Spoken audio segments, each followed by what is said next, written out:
I've yet to see a fact or a piece of evidence that suggests any foul play.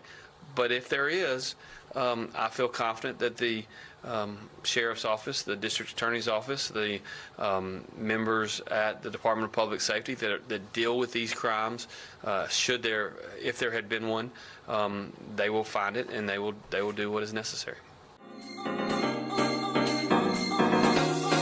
I got your wig, ho, ha ha.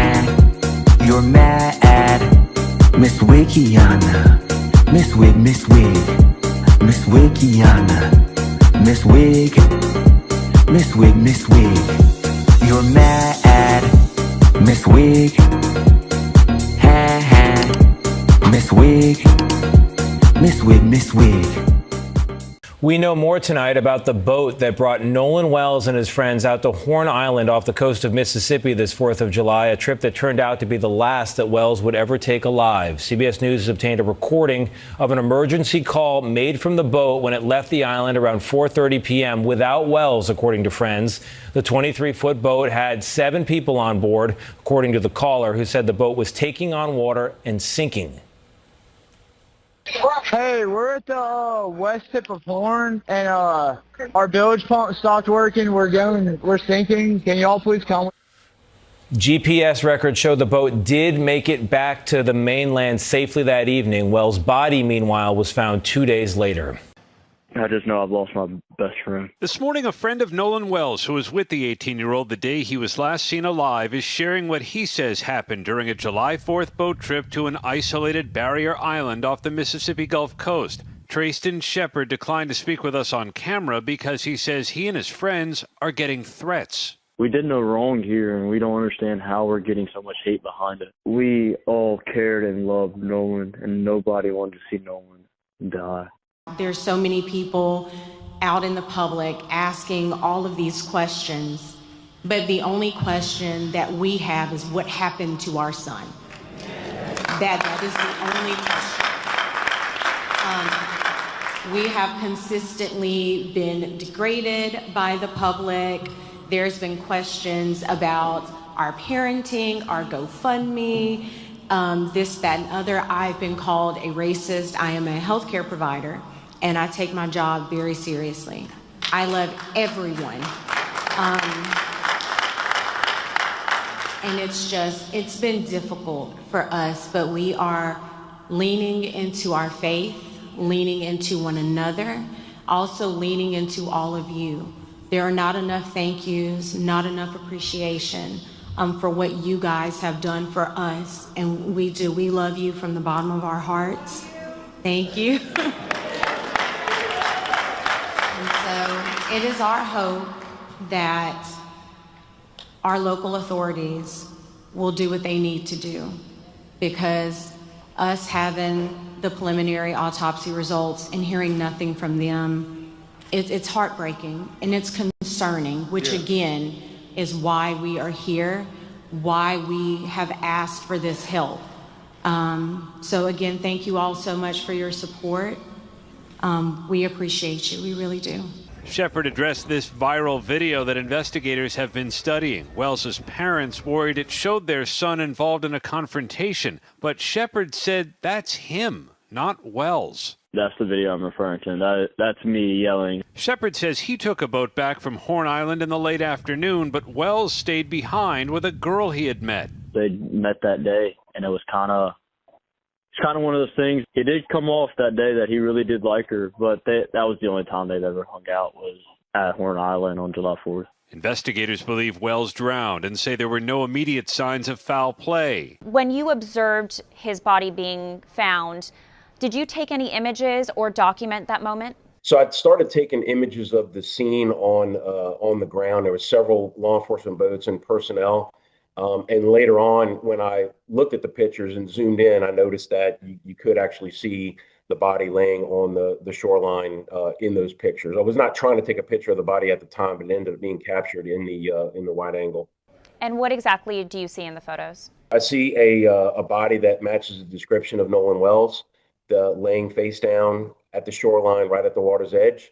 And he was wearing swim trunks and, was not moving. Obviously, it just looked like he was sleeping on the beach. Now knowing that the family is looking for any information about his body being discovered that day and washing up on shore, do you plan to hand over these photos and these images to the family or to their team? Yeah, I mean, look, there's obviously images that I hope that his family never has to see. However, anything, and I'm going to repeat this, anything that Christine and Elmore want from the United Cajun Navy, we will not tell them no. We will give them whatever they want, anytime they want. All they have to do is ask. So once they ask you, you will then hand over anything that you do have and any information that you have from that day. That's correct. Why didn't your team communicate to the family about what you saw that day? Yeah, I just didn't think that it would be helpful to his mom as she was just finding out that her son was dead. That I saw the body. Human curiosity is gonna probably ask me to describe what I saw, and I just think that would have made it worse. Certainly wasn't trying to hide anything from her. And as a matter of fact, I was 400 feet in the air, and there was plenty of law enforcement on the scene, right there with his body. So anybody could have, could have described what they saw and what they saw up close. Now, later on, I found out that they were not given access to the body and all that kind of stuff. And maybe it could have been helpful if I just told them the little bit that I knew, but I didn't know that at the time. Preliminary report, second autopsy, death of Nolan Xavier Wells. Cause of death, undetermined, pending investigation. And we'll explain that as we go through the report this morning. The manner of death, undetermined, pending investigation. Statement of examination. This forensic pathologist was retained to perform a second autopsy examination on the body of Nolan Xavier Wells. Name of decedent, Nolan Xavier Wells. Age, 18 years old. Race, black.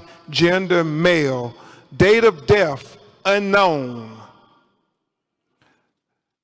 Second autopsy date was performed on July 10th, 2026. Preliminary findings, and this is significant.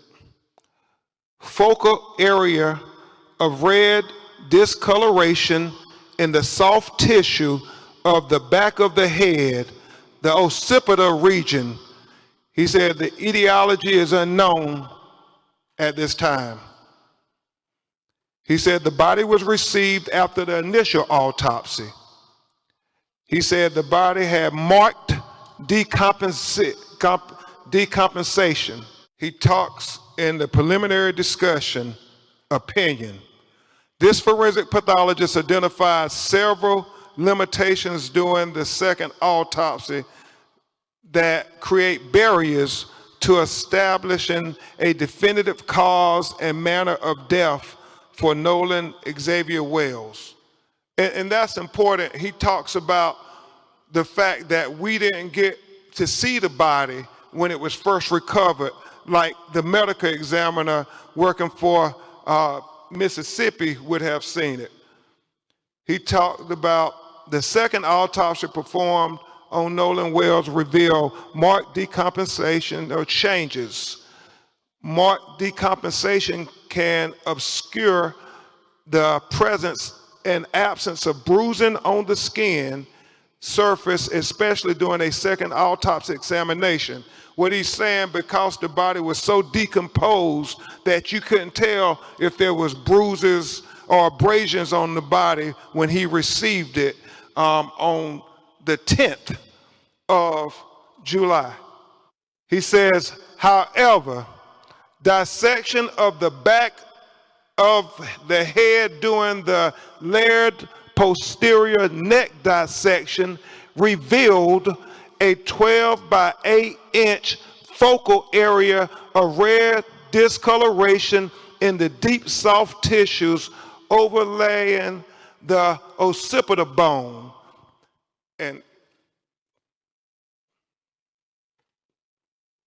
he talked about how he found red discoloration when he cut open into the back of his head towards the occipital bone, and he saw the red discoloration, and we actually saw the pictures of it. It's significant. You can't help but notice, why is this dark red here in the back of his head?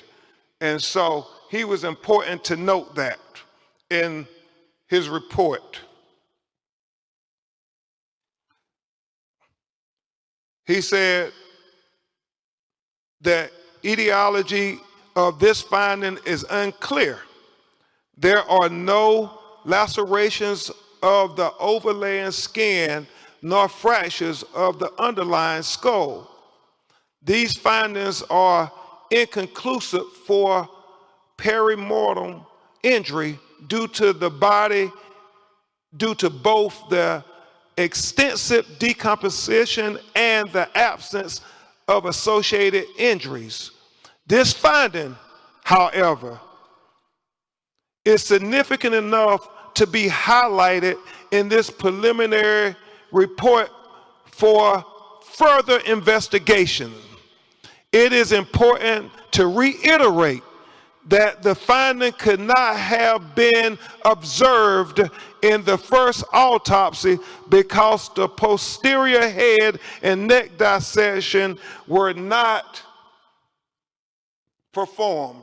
But there is growing frustration in the community, and his parents are skeptical, telling GMA Wells left his phone behind and they tracked it to one of his friends. It was showing everywhere the phone had been, I was like, well, it's showing that he's back on land.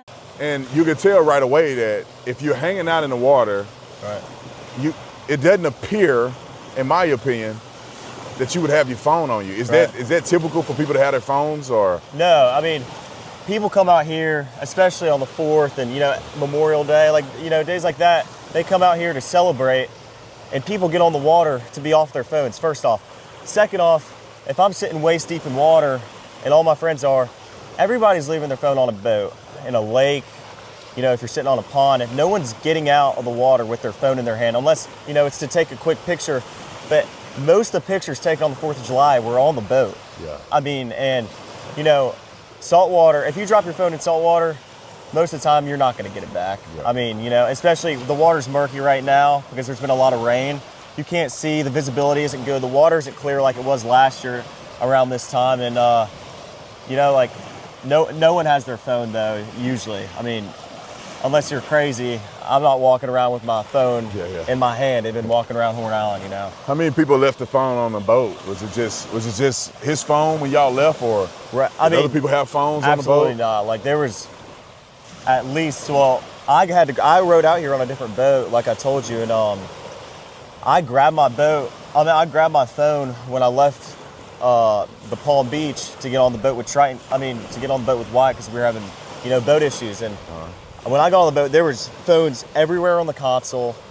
Everywhere. There was everybody's phone that was sitting around the boat was on the console. We had phones that we didn't even know whose they were, you know, and people just leave their phone, especially when people are drinking and, they're not in the right state of mind. A lot of people are like, oh, I'll just leave my phone and I'll get it later, and that's the way it is around here. You don't take your phone and walk around the island. There's plenty of phones on the boat and, spread out between the 3 boats that we had. And we had 20 plus people on the spread between our 3 boats. So of course, everybody's phone was on the boat. I never saw someone in the water that day sitting with their phone in their hand, scrolling on anything or even taking pictures in the water. Yeah, someone might hop out the boat. A lot of girls like to take pictures, in the water. And so do guys, but, girls want to take pictures in the water. Half a second, you might hop out the boat and be like, oh, I'm snapping this picture of myself or of someone else. But as soon as I get back in the boat, I'm putting my phone up and I'm getting back in the water and I'm hanging out with my friends. Yeah, that's just common sense, man. And people say that you guys just left Nolan behind. I've seen reports of people saying that you just left him. I see reports of people saying that you asked him to get on the boat. You told him to get on the boat, he didn't. What's the truth in that? Well, Wyatt was having boat issues and the bilge wouldn't pump. So the bilge is basically a pump that releases water from your boat when water comes in. So I opened the back hatch and there's water up to the batteries. And that is obviously not good. There's water almost coming over the transom, which is where your motors sit and which is the, by the stern, like in the back part of the boat. So obviously we were in emergency. The boat, we're trying to save the boat. It's not like we didn't ask Nolan or we just left Nolan. Nolan decided to stay on the island with the girl that he was with. And the girl is a witness to that too. Yeah. The investigation goes on. Trayston Shepard wants the focus on his friend. I want everybody just to relax and let everybody mourn the loss of Nolan, and let us remember him as in like the sweet guy. I think everybody needs to let the investigation continue and let the facts be shown. What his parents think happened here? Do they believe this was just an unfortunate accident, tragedy, or that it's something more sinister? I was in Ocean Springs when it happened, and I was still in disbelief when I got the news that Nolan was missing. So when I got all the details surrounding the case, that they told me he was out at Horn Island, and he came up missing or whatnot. I talked with his dad, and we just had a conversation that was kind of after the fact when they had found his body, because I was just giving the family their respect that they deserve, and when everything first took place. But I was sharing all the detail that the family was sharing, just putting the word out there, and just so everybody could be on notice and everybody be paying attention. When you say you talked to the dad, did he kind of accept this as an accident and a tragedy, or was he more suspicious? Well, no, he was more so just searching for answers right now, because it had just happened, and there was a lot of questions still unanswered. Usually high school football stars have a pretty close relationship with their coaches. What can you tell us about just Nolan as a human being? Nolan was a great young man, with a big personality. Everybody gravitated to Nolan because of his smile. He just wanted everybody to be happy, and he was a joy to coach, a joy to be around. To sum Nolan up, long story short, Nolan is a guy that I would let date my daughter. I mean, there were rumblings that he may have gotten into an argument, that there might have been a confrontation or something like that. I mean, was he a guy who would stand up, where, his hackles would go up, or was he more of a get-along type guy? He's more of a get-along type guy. Don't get me wrong. Now, if something happened, he'll defend himself, but I knew right then in that video that wasn't Nolan. One of the theories is that that he was drinking and that there was a riptide that day and that maybe he got caught in a bad current out there. Knowing him as an athlete, and we've heard that he did know how to swim, would that surprise you if he ended up in that situation? I mean, it would surprise me, that happened, but like I said, man, I'm just waiting till the family, give out, details of what they done gathered. Was there racial tension at this school? No, I don't think it was no racial intention at the school, from my experience, because you have, predominant white school, you have black kids there, and they all, played and grew up together and got along. Now, some stuff might have happened that I didn't see, so, I can't speak wholeheartedly on it, but from what I did see, it was a tight-knit community, you know what I mean? Curious if the police have, I know they said they're still investigating. Did any investigators ever speak to you about what you saw that day? No, sir. Really? Okay. Cops have not talked to you yet. No, sir. That's odd. I don't see why the cops would have. I don't see why the cops would have to talk to me. I mean, obviously, like I had said my plea, because whenever I had talked to the people at Sunherd, it was whenever the body was discovered, and the autopsy people and all those people were there. Well, I'll tell you why I'm surprised, because you knew Nolan well, and you knew that he was friends with these guys who were the last ones to be around him before his body was found. And I would think they would at least want to know, hey, just the things we're asking. Right.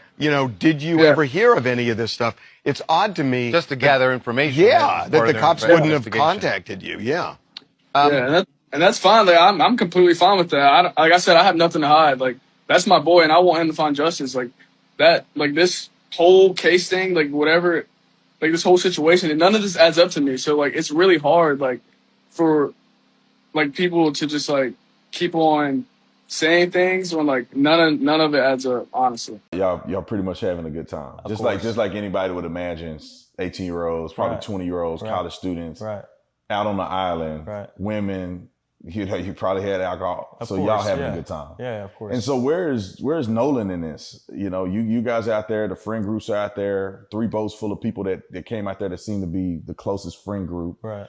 Where's Nolan in this in comparison to where you and others are at? Well, I had a couple conversations with Nolan that day, and I talked to him and a couple of my other buddies. In a group, I was not focused on anyone solely, like looking and pointing anyone out, because there's so many people out there. I mean, I was talking to my friends that I haven't seen in a while from high school. I was talking from people I knew from college. I was talking to, everybody my age, and even people older than us were, over there. Like, I mean, it was just a regular thing. We're all used to this. We've been out to the islands before. My buddies don't just go out to the island on 4th of July, but they go out, every weekend. Like, I fish the islands. I don't just, fish around Horn Island. I fish around Ship Island too. So I'm very familiar with the islands, and I feel like it was just a big, I talked to Nolan, and, Nolan was drinking. Everybody was drinking, most of everybody. And I mean, Nolan seemed completely fine every time I talked to him. We had just regular conversations, and, Nolan was making me laugh. I had a couple conversations with Nolan and Javon, Nolan and my buddy James, I could tell you, I talked to Nolan a couple times, but it wasn't like I was strictly sitting there talking to Nolan the whole day. I mean, there was hundreds of people I knew out there. This video obtained by TMZ shows the back of a black man on a boat during a large party on July 4th. The man is wearing blue swim trunks, similar to this photo of Nolan Wells that was also taken that day 10 miles off of Mississippi's coast. Those in the group Wells was with told authorities they last saw him around 3 p.m., 30 minutes after the video was taken. They say he chose to stay behind for a girl. His mother reported him missing later that night, and his body was discovered 2 days later. There were so many people. I mean, boats, they were like on top of each other almost. It was intense. Wells's college classmate, Lucas Aviz, was with family and friends on a different boat that day. He may have been taken by the current. There's a certain part of the island where the current is pretty strong. The boys were here. Tons of people you'll see on the video is getting onto the boat. And they took 3 boats out. It wasn't just one, it wasn't just Nolan, it was a multitude of people on several different boats. And some of the boys that they're accusing wasn't even on the boat that Nolan was on. The video is showing how many people were actually out there, actually getting on the boats. So therefore it debunks very clearly that it was only Nolan and 4 boys going out here to Horn Island. This Nolan Wells case, it's taking a lot of different twists and turns. I wanted to get your thoughts on it. What do you think about it thus far? Well, the phone has been erased and the parents have had to ping it. There's been no clear investigation. I think it reeks of a cover-up, and so we want to get to the bottom of it. So I thank Attorney Crump for being involved. I thank Kaepernick family. I thank people that want to get to the justice. And now the truth is coming out slowly, but the truth is coming out. There is a pattern of deception and denial and cover-up. You think there's a cover-up? So who are you pointing the finger at? Well, I first start with the legal authorities. They should do a thorough investigation. That the phone was separated from the child. Body was returned to an alternate location. That the messages have been erased. That the family had to independently retrieve the phone. These are all things that the sheriff should have done. And so I would like to see the law enforcement do its job and give the parents, the family, justice and closure. I spoke with Jasmine Crockett about this a few days ago, and she feels like race is definitely playing a role in this investigation, or just in this case, I should say. What do you think? Well, if you talk about 5 or 7 young white guys and 1 African-American child, they're out swimming, he ends up dead, and it seems to have been a bit of a scuffle or some altercation, I'm not quite sure. And then everyone leaves their one friend behind who just happens to be black.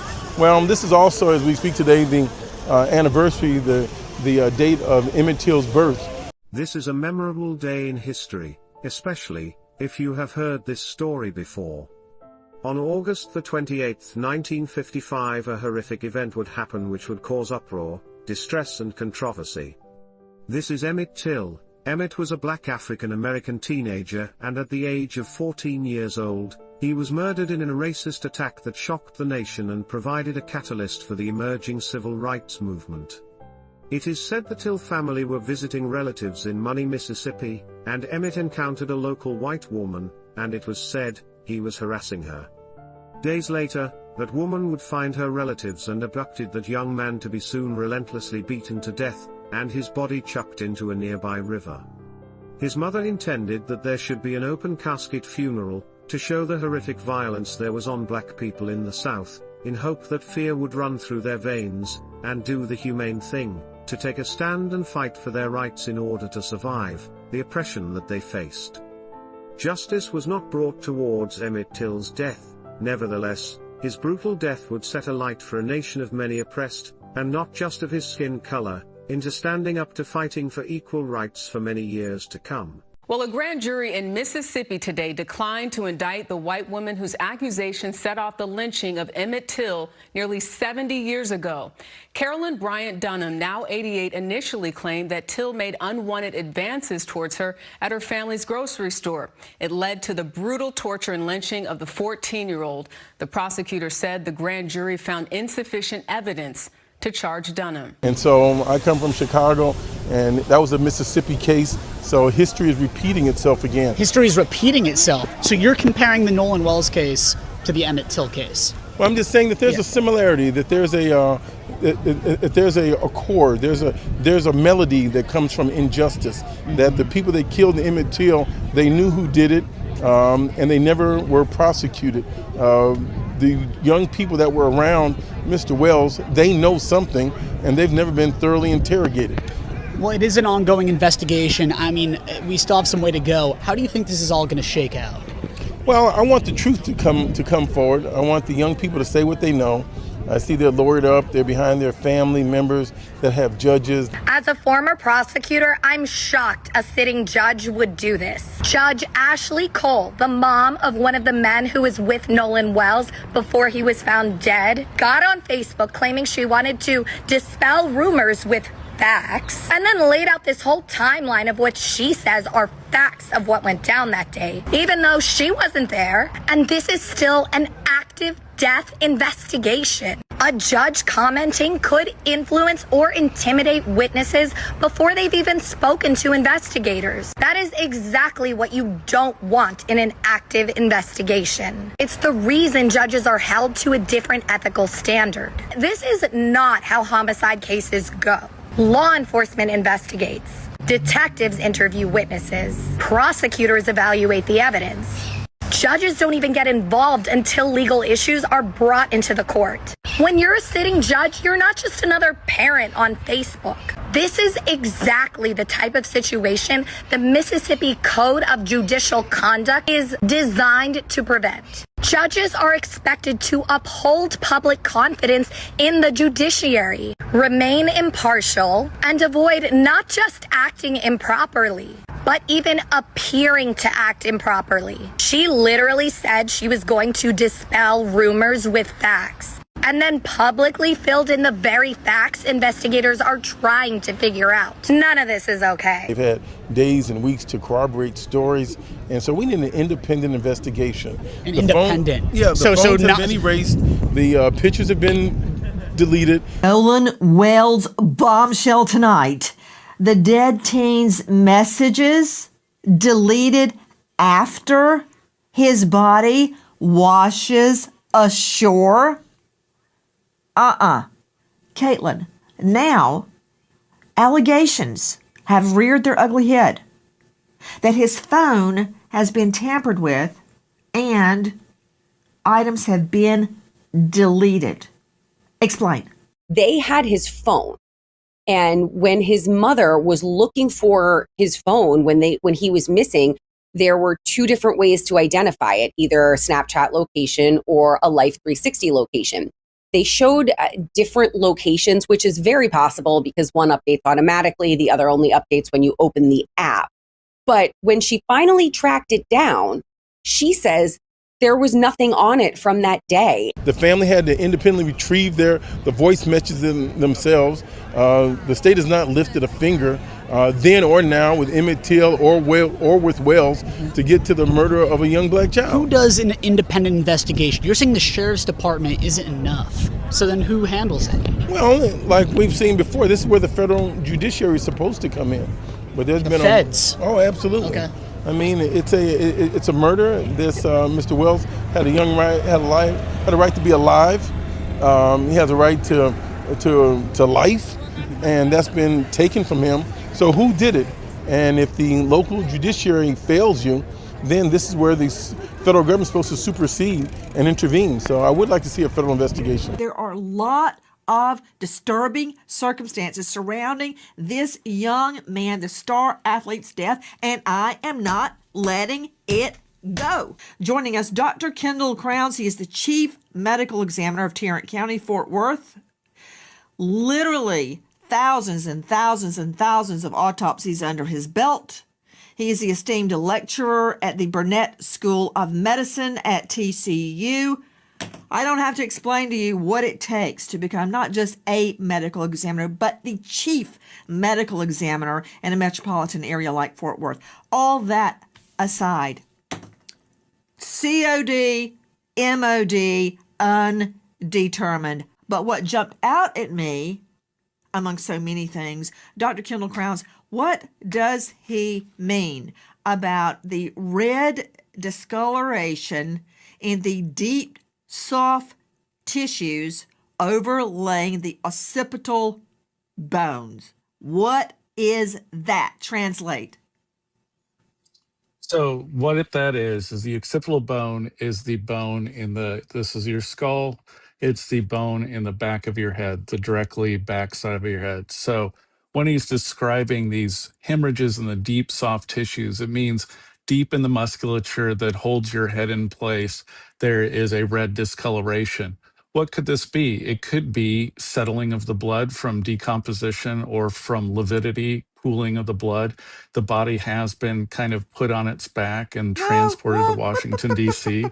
So that could be that. It could also be Trust blunt me, force injuries. I don't think I know more than you on this, Dr. Kendall Crowns, but you got me drinking out of the fire hydrant. You're giving me so much information. I had to break in right there because you said I'm going to quote, posterior red discoloration in deep, soft tissue overlying occipital.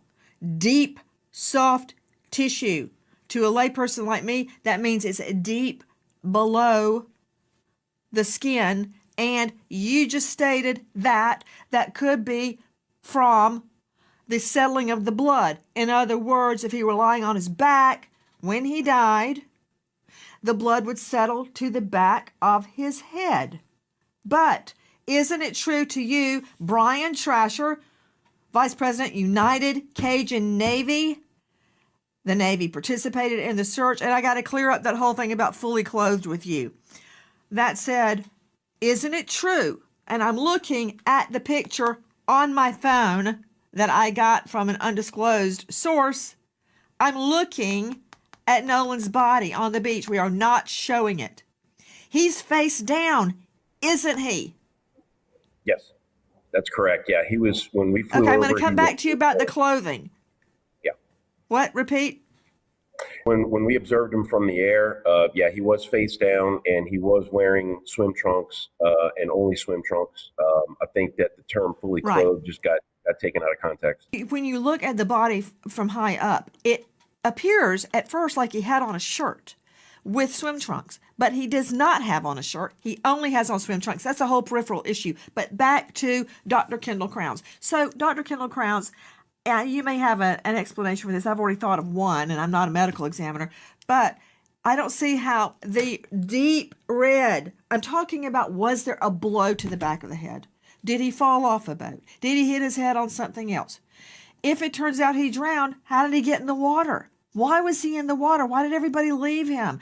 Lots of questions tonight. But if he was found face down, the blood would not have settled to the back of his occipital.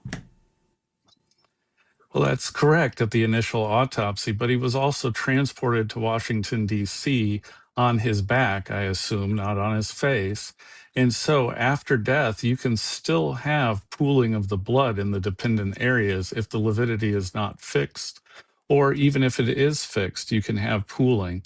So it is difficult to say without seeing the actual reddened area in the deep soft tissue, whether this is just a decompositional artifact or if it's indeed blunt force trauma. Now, they're not describing any injuries to the skin surface, would still be there if he was, even if he's decomposed, you would still see injuries, abrasions, bruises, lacerations, things of that nature, even with decomposition. So it's difficult to give significance to this deep red area in the musculature of the deep soft tissues of the back of the head without further photographs or more information. To me, could it be blunt force trauma? Yes. Could it be a decompositional artifact? Yes. Could it be something from transport? Yes. Hard to say at this point. Okay, hold on. Let me just take each one of those. And the rest of the panel, please, if you've got a question or a point, jump in. We need all of your brain power. Oh, that's an open invitation to Mobley to jump in.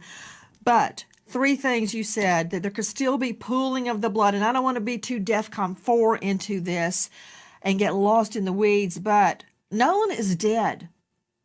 He's already been autopsied. Days have passed, and you're telling me that the blood could still sift down from the front of his face to the back of his neck in one specific area. Why wasn't it pulling all the way down his neck? Or why just that one area? I don't believe that when you have been deceased that long, you've already undergone autopsy, they've drained the blood from your body, that somehow in the few hours of transport, you're going to get pooling of the blood to one area in the back of your neck.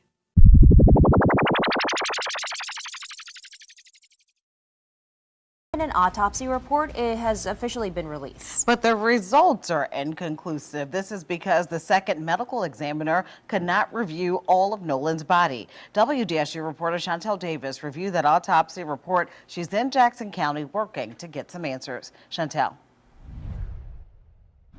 It's another roadblock for Nolan Wells' family as they desperately search for answers. And those answers lie right here in Jackson County. Sure. Can I ask you a quick question really quickly?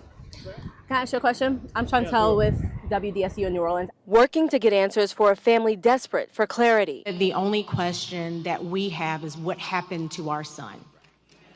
That is the only question. Nolan Wells' parents remain in the dark despite an independent preliminary autopsy report performed in Washington, D.C. by Dr. Roger Mitchell, read aloud by civil rights attorney Ben Crump during a press conference Wednesday morning. Cause of death undetermined, pending investigation. According to the preliminary report, Dr. Mitchell could not examine Nolan's entire body, specifically the neck area.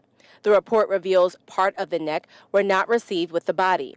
St. Tammany coroner Christopher Tape tells me it's normal practice to keep certain structures when there's a pending investigation. If I kept a high odor or larynx and they'd done a second autopsy, then I would invite them to come in if they wanted to. The family now wants to know, what was the body position when found? Was there water in the airway? Is there any evidence of injuries to the anterior neck structures? I called the Mississippi medical examiner, the Jackson County coroner, and even went to the sheriff's office, but each one of them said, and everything else should be referenced to the district attorney's office. Anything to believe that it's foul play? Right here is Katie McCormick. Katie McCormick is one of the people that was around Nolan on the 4th of July. I've been reading a lot of comments on Facebook, and all of these comments are from people that know them. They either know Nolan, Katie, one of the boys, a mixture. Yeah, as we know, people say a ton of things on the internet, so I just want to make sure before I put things out that I actually believe this to be true, because I don't want to share anything that is, unhelpful, messy, disrespectful family, anything like that. There are a lot of posts saying that Katie is his girlfriend. That's not true. Many people that were there that day have stated that Katie and Nolan met on that day. They met on that day. Nolan came with his people. Katie came with her own people. They met because it was this huge party that was happening in the water. This is a comment on Facebook from Ashton. Ashton knows Katie personally. I'm gonna let y'all pause and read. What Ashton is saying is that Katie is a genuine and sincere person, that she hasn't really played a part in this, did not meet him until that day. You know, Ashton continued, if anything, everyone needs to be questioning the friends and definitely not Katie. I personally sense genuinity behind this comment. You know, I looked at their page. They seem to actually know each other. This is another person who knows Katie personally. She said, I know Katie since she was in 4th grade, and her story is literally the only one that hasn't changed. Now that line kind of sat with me. The only one that hasn't changed. So whose story changed? And she asks, you know, who was on the boat with her that can back her up and vouch that she was with them the whole time. Grace goes on and says that Katie has made a full statement to police and Nolan's mom, and he didn't see him physically get back on the boat, but she saw his friends telling him to get on the boat, but everybody was in the water. And I've seen videos, there was a lot of people. I'm sure she doesn't know the exact time, but what I do know is Katie's story is the only one who hasn't changed at all this time. She told the cops and the mom the same thing. So she reiterated the fact that her story hasn't changed. So whose story has changed? I found this very interesting. And again, this is somebody who personally knows them. Grace goes on and she says, the boys also stated they came back and realized that he didn't ride back with somebody else. They then stated as well too, a different story, is that he stayed behind with Katie. So which one was it? I got your wig, ho. Ah. Ew. Like JK, but like maybe not. But thank you for watching. But you hating ass bitches always have something to say. Hating ass bitch, but you're still watching my vids. What?